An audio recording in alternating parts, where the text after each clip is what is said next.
Hey guys, this is gonna be a little longer one, and it's gonna be stream of thought. I'm gonna go all the way back to the beginning. Well, not the beginning, but I'm gonna go back 4 years. 4 years ago, I was wakeboarding, and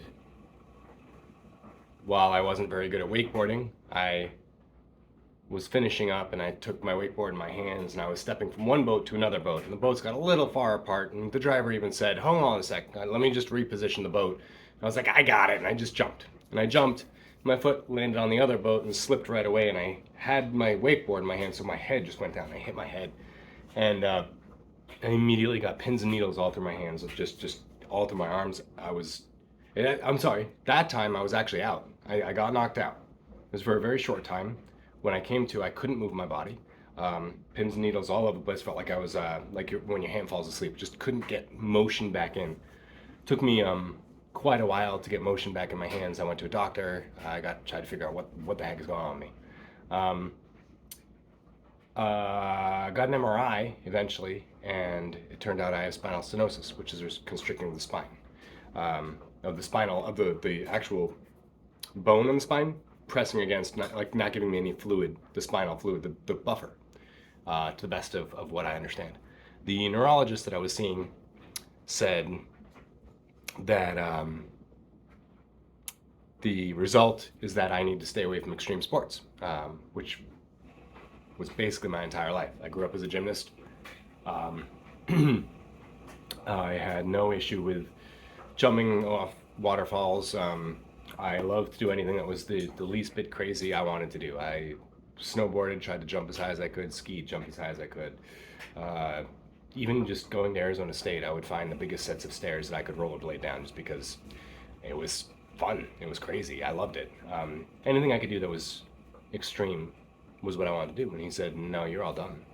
And I don't know if I didn't hear him correctly. I don't know if he was giving the best diagnosis he could at the time with the information he had. Um, Regardless, 4 years have gone by where I pulled back from everything. I stopped doing all contact sports. I, when friends would go and do something fun that I would usually find enjoyable, um, I would just take pictures. I'd be on the sidelines. I can't be part of it. Um, from what I understood, what I truly believed was that if I had any kind of impact that brought back those pins and needles, I'd be damaging the nerves more and more to eventually where I would either be a paraplegic, quadriplegic, or dead. That's how I figured my life was, and I sold my wakeboard, and all of our skis and everything, and I gave away my snowboard, and it was a nice snowboard too, but gave it away with the boots and everything, just because that part of my life was over. That's not who I was anymore. I was a slow-moving person. I could do some weightlifting. I could do maybe a little cardio, but I couldn't play anymore. I couldn't do any extreme sports. I couldn't do any gymnastics. It wasn't even safe for me to coach gymnastics because if I get hit in the head, I'm gonna get that tingling back. I'm gonna get that pins and needles back and damage. I just had this idea that I was getting damage. Well, today, 4 years later, and this was actually prompted by my aunt. My aunt has spinal stenosis as well. Hers is far more severe than mine. She actually lives with that pain. She lives with the pins and needles, and it could just be walking down the hall. It flares up too much. She can't handle it. So, but she's also a physician. So she was a pediatrician for a long time, practicing pediatrician. But she keeps up with all the medical journals and everything. She's a brilliant person, living over in San Francisco. And we started talking about just like not only how you handle life when you get diagnosis like that, but what I should do about what I can and can't do. Like, what limitations do I actually have based on what my condition really is and how my body is actually handling it. And so she said I should actually try to get myself in to see a physiatrist, not a psychiatrist. Whatever's messed up here, I'm not working on that right now. A physiatrist. And a physiatrist was somebody who I I found, and I got a referral from my primary care, and I went to go see her today. And she said, based on what I'm seeing from the report and based on what I'm seeing from your MRI and from the x-rays we took today, you don't have any restrictions. You can go ahead and do all of this stuff. And we talked for a long time, and I said, but what about? But what about? I said, are you sure? And for the last 4 years, I gave up everything. And she's telling me either it wasn't necessary or that I'm in a better position now. So all of these thoughts are now going through my head. Did I just waste the last 4 years? And I'm angry about that. And then I'm overjoyed that I get to go back to some of this. I'm a little nervous because what if I go back to some of it and I feel that pain again? Can I handle it? Will it matter? Will I know that that pain's just temporary and I just push through and I just go back to the exciting, adrenaline-filled life that I love? Am I even that person anymore? Am I the person who actually goes and does adrenaline stuff when I've been sitting on the sidelines for 4 years? I don't even know how to handle the news because there's a level of fear, there's a level of misunderstanding. Did I not understand the first guy right? Am I not understanding this current physiatrist right? Am I misinterpreting something? Did I already misinterpret something? Do I even know what's going to happen to me if I go back to that stuff? So there's a level of uncertainty and fear. There's a level of pain, just emotionally, because what if I did give up 4 years and I didn't even need to? And there's like an anger, a frustration, how could that even happen? Like my stuff, I sold my stuff. I don't even know who to be mad at. I could have just misunderstood the first guy. Or the first guy actually probably gave good advice. I was talking more again with my aunt. She said, if you were in the middle of having the pain and the MRI showed the spinal stenosis, so while your hands were still numb and you were doing the spinal stenosis, that very well could have been a wise decision by that doctor to say you need to pull back, because he didn't know if it was necessarily going to go away or not. Since over the last 4 years, every time I have felt that feeling, because it's happened a couple of times, like just accidents happen, you get bumped and I feel it, and then it goes away.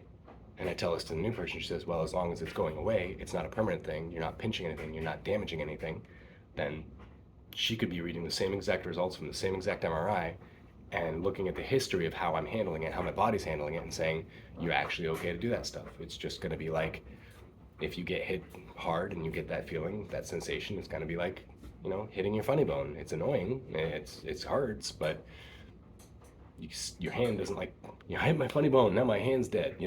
That's not what I'm in danger of. So,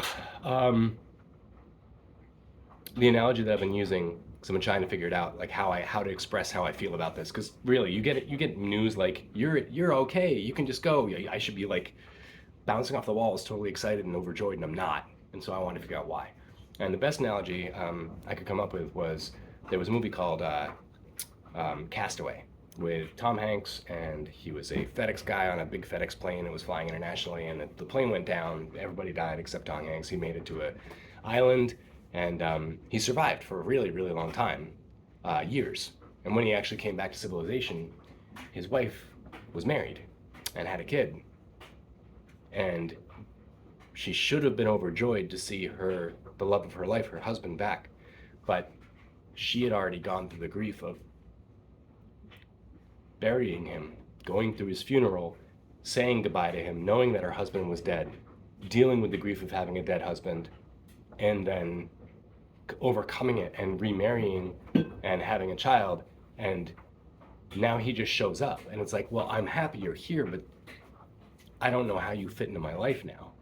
I kind of feel that way because I'm allowed to do all the extreme sports stuff that I did, and I used to seek that on a regular basis. Now I'm allowed to do it, but for 4 years I've been building a life that doesn't include that. And it's like, where do I even start? Do I start adding it in? Like, do I manufacture reasons to go do it? Do I desire it anymore? How do I even know? I don't want to be like fooling myself into thinking that I'm the same person I was 4 years ago, where I can go and love this stuff. But what if I do love it? Do I need to try some of it and see, is it even worth trying? What's the point of loving the extreme sports anymore if I've been able to last the last 4 years? Or maybe I haven't even. Maybe I haven't processed the last 4 years very well. And There's so many emotions going on through my head. So many things that my brain keeps going back to and thinking about and trying to work out and trying to understand, um, that I'm really actually looking forward to looking back and watching this video.